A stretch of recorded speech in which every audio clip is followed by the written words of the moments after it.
year was 2014, and my guest today, Tom Wong, felt tired doing some routine task like walking and chopping wood. I'm not sure if that's a routine task or not.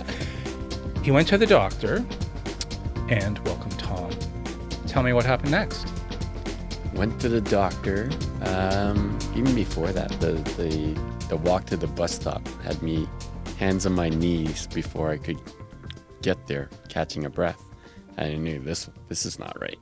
So I went into one of those walk-in clinics, and for some reason they decided to give me a blood work. Usually I wouldn't expect that, but they did that and sent me home. I guess 2 days later, at around 2 a.m. or something, some of the blood works came back to that office or to whoever the doctor was and said, "Get yourself into a hospital and get checked out." So the blood work revealed what? It revealed the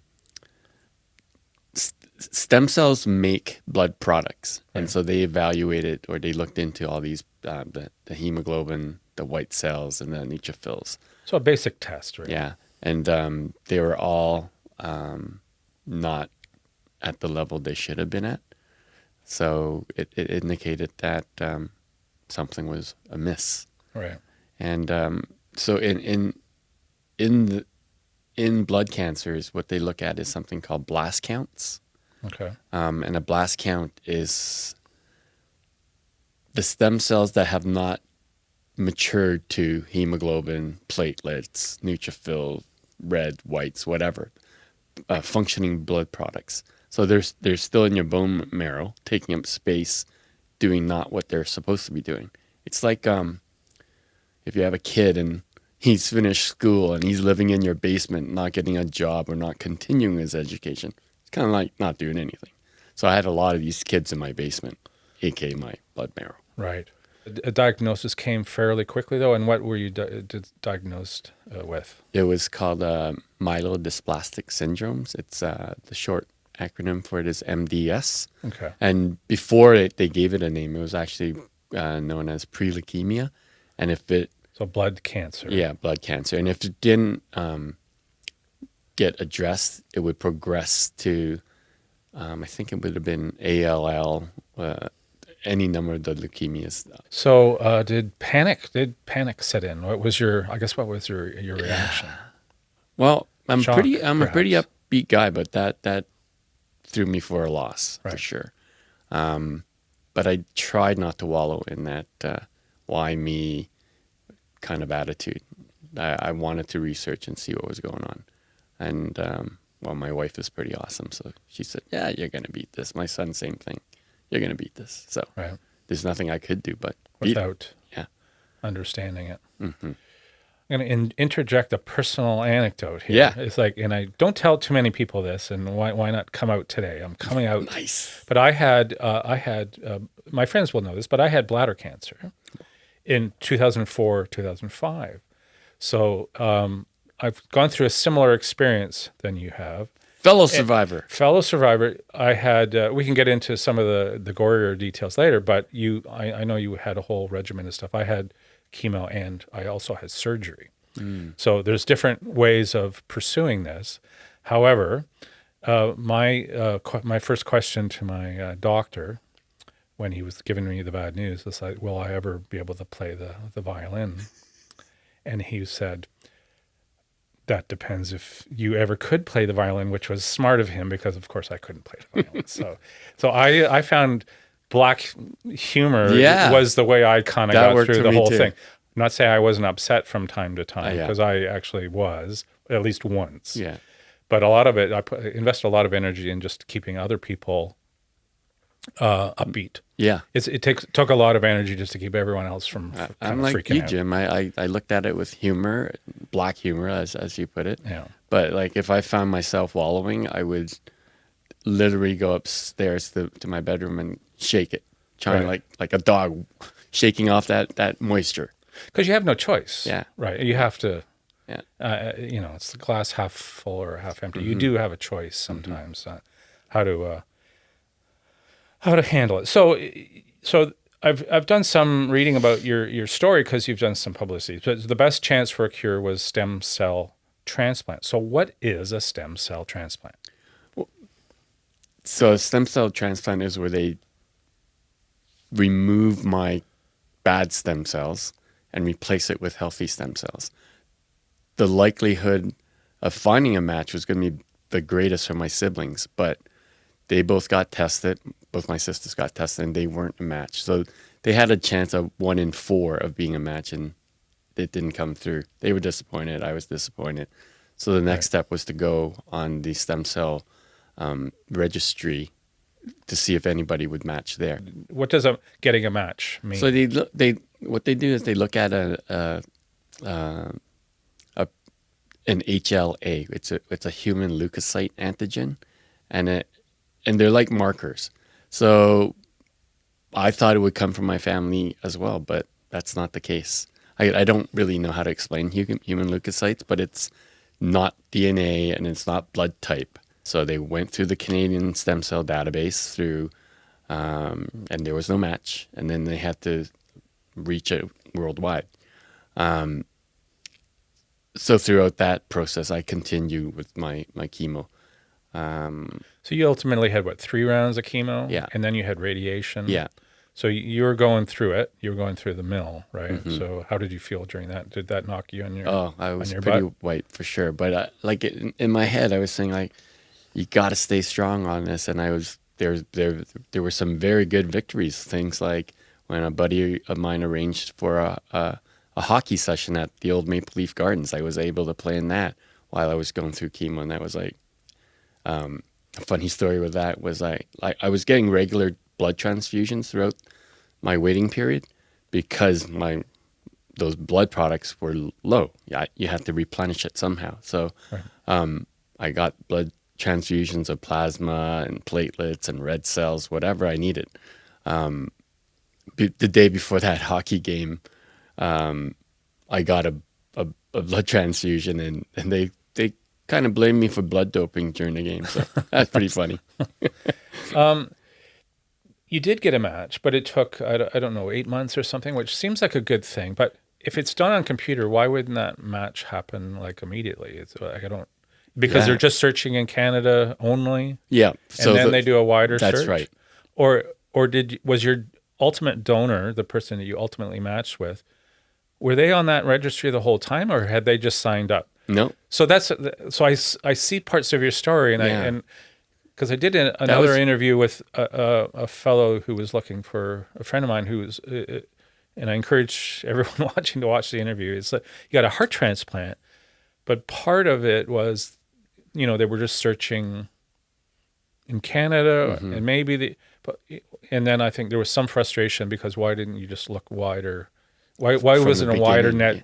Yeah, it's a good question. So why, if it's, and also it's all done on computer. So, and if she was always there, and so you don't have any explanation for that really. I can think of So it takes 8 or 9, 7 or 8. So she's on the registry, but they didn't find it until they cast a wider net. That's right. And it wasn't even in Canada. And I thought, okay, it's not going to be in Canada, but look at they have a stem cell program in China. Surely someone in China could match, because besides, other than the familial matching with my family, it was going to come from an ethnic that was the same. So historically, it's an ethnic. Yeah, and it didn't come from China either. Our stem cell database in Canada is 70% Caucasian.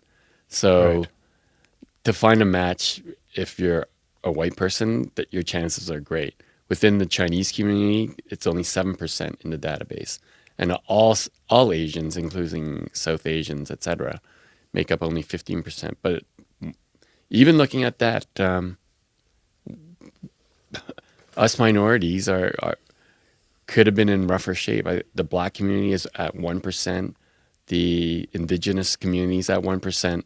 And if you're mixed race, it's even harder to find a match. So, yeah, even though I'm Chinese, the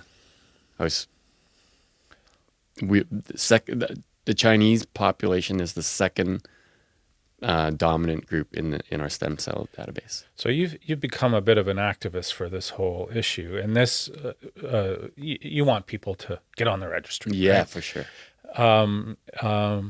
And this, this is sort of an interesting part of the story as well. And as a white guy over here, it's like it's dangerous territory, but and that part of the story really jumps out. Why would certain ethnic communities not be less inclined to be on the registry? Is there? Yep. Do you have a pat answer for that? There is an answer because I've asked it within my own community. Like, Right. like I know a fellow whose sister's a doctor, and their family, knowing the science, still will not do it, and that kind of shocked me.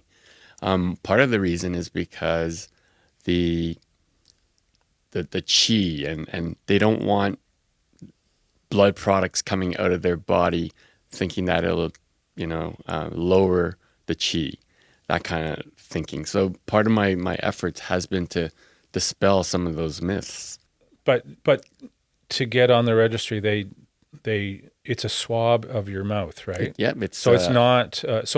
Part of this is just education. There's no sure. needles involved. No, people They're think, not taking blood. Exactly. Right? Exactly. And that's a big part of what you're trying to. The message that you're trying to get across. It's not a big deal. No, right? Just to be part of the registry is a huge first step. But the second part of being part of the registry is if you are ever called to be and you're a match for someone, right?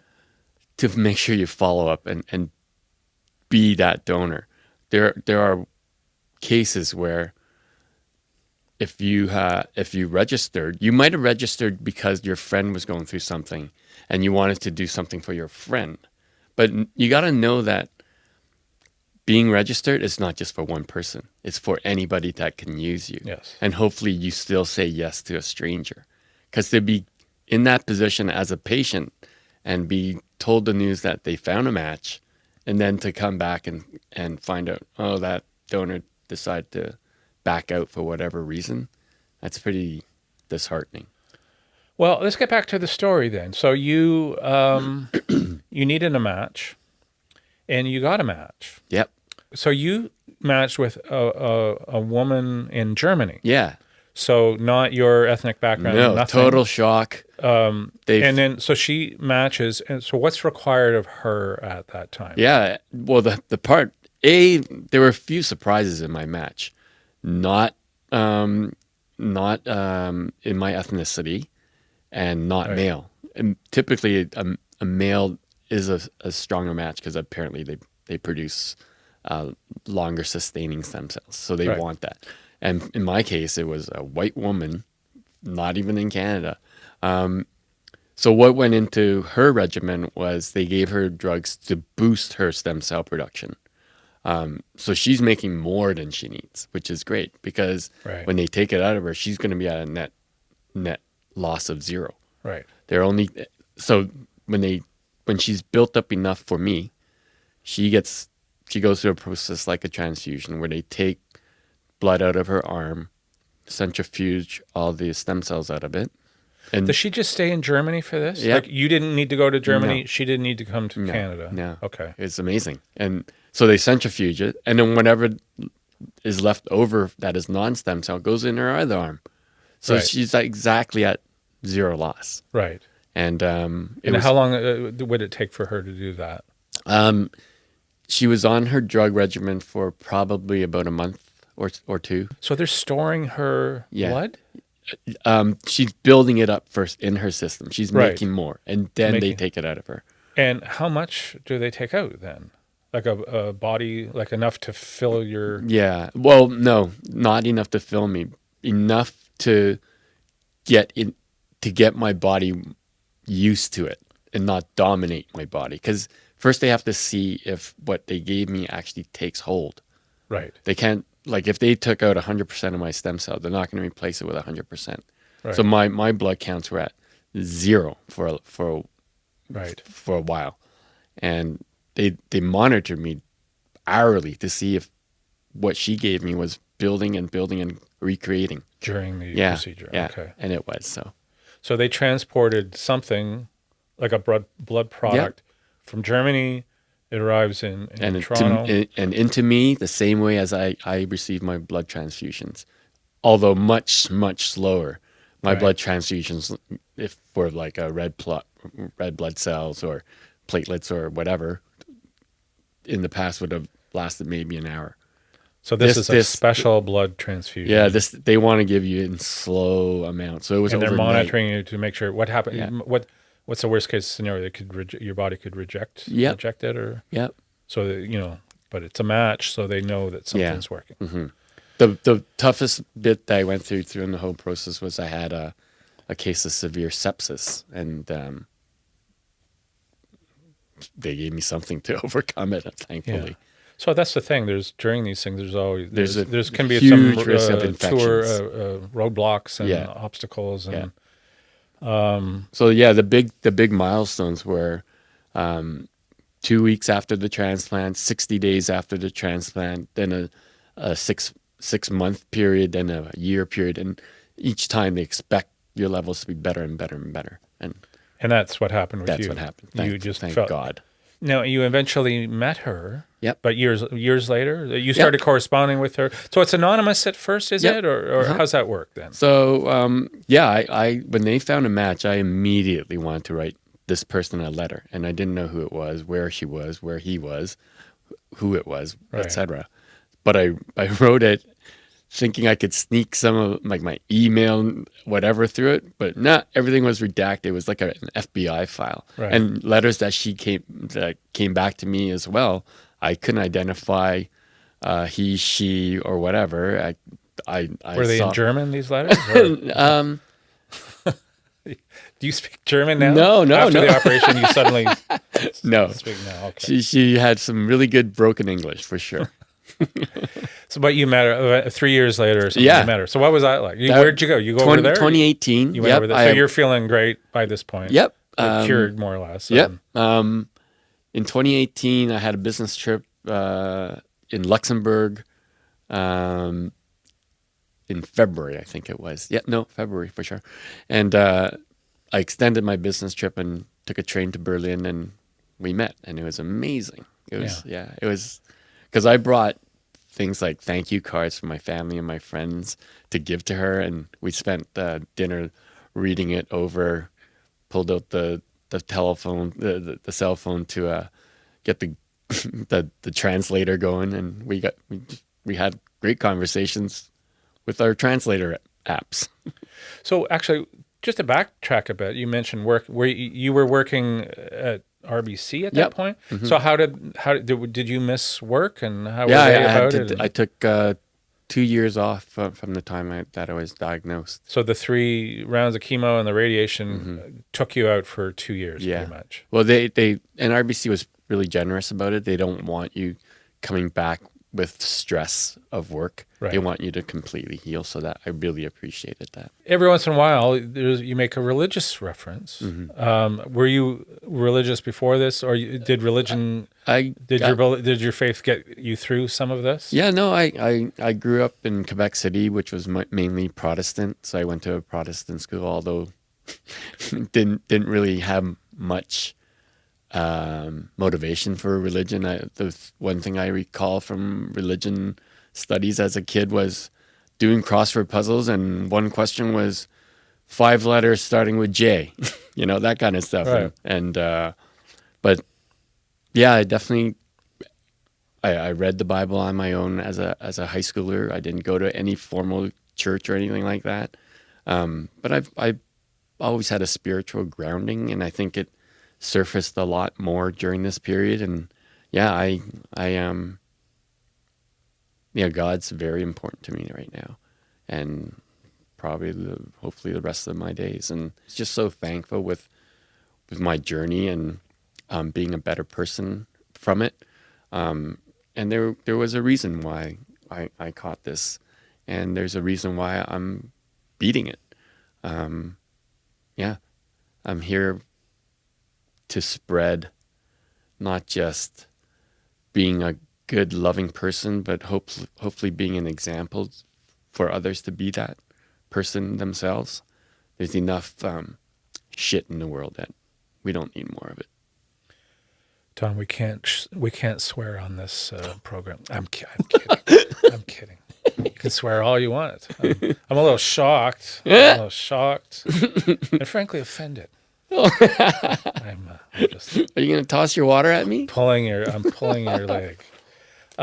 Since all of this happened, you seem grateful, obviously, and you've been involved in spreading awareness, some of which we've talked about already. But why the impulse to give back? Well, even before they found a match, I was on the trail looking for a match anyways. I'm pretty proactive that way. And in my research of what my disease was all about and finding out the disparity in the stem cell database, I felt that I was the right person to get that message out because I'm going through it and it meant life and death to me. So you were getting involved even before the what you call it, an operation or a procedure? What do you? A procedure. Procedure. Okay. Yeah, it was with a group called Other Half, and they represent the Chinese community in the stem cell. So I did a couple of interviews for them with the media, and then I got involved with Canadian Blood Services, who was looking for someone to go out to universities, and I said, call me. So I've been to Guelph and U of T and Western, those kinds of places to speak with their stem cell drive, because individually those universities, they do great work as well. They have their own stem cell drives, and I was just the person there speaking about what I was going through and the urgency of it. And yeah, my mission going through this was to increase the stem cell database, not just for the Chinese community, because I've spoken with the Jamaican community as well, and it needs that awareness for sure. So, I mean, you said you made speeches, but you've also had swabbing events and things like that. So tell me about that. Yeah. So on the anniversary of my stem cell transplant, which is August 26th, I've held a fundraiser. So around the third week of August every year, although with the COVID, we haven't had it for the last couple of years, we've had a celebration called Tom Turns Whatever Age I Am. For toys. So what happens is we book this pretty cool club downtown, and people are invited to come celebrate and bring a toy fit for me as if I hold it this coming year, I'll be 7. So you're bringing a toy, and at the event we have a swab booth, Canadian Blood Services there. We have information booths with from the Leukemia Society, from Canadian Blood Services as well. The toys go to sick kids and to Princess Margaret. So what's Take a Haiku Cancer? Take a Haiku Cancer is my poke at telling cancer to take a hike. You write a haiku about your experience with cancer. I'm pretty sure we're not too many degrees of separation from knowing someone with cancer. Right. So I wanted you to write about that, whether you're a supporter, whether you're battling it currently, whether you've kicked its ass already. Tell me about your emotions in a haiku, in a 575 syllable pentameter, I think. And this was what, a Facebook and Twitter, Twitter Facebook, thing? Twitter, everything. Yeah, a bunch of our friends have all contributed to it, and it's amazing. I'm expecting one from you after this, Jim. I guess so. I'll have to now. And so you write it. You're putting me on the spot. You take a picture of you holding your haiku, right? And then you challenge. I challenge Fred, right? Bill, Margaret to write a haiku as well, right? And then they're supposed to do it and challenge 3 other people. Cool. Or what would you like to see happen at this point? Well, I love the fact that the Caucasian people continue to be part of the database. We just need everybody else to follow their lead. And in this climate where there's more and more diversity in relationships, there's a lot more mixed marriages. We're going to need a lot of more people who are multi-ethnic to be part of the database.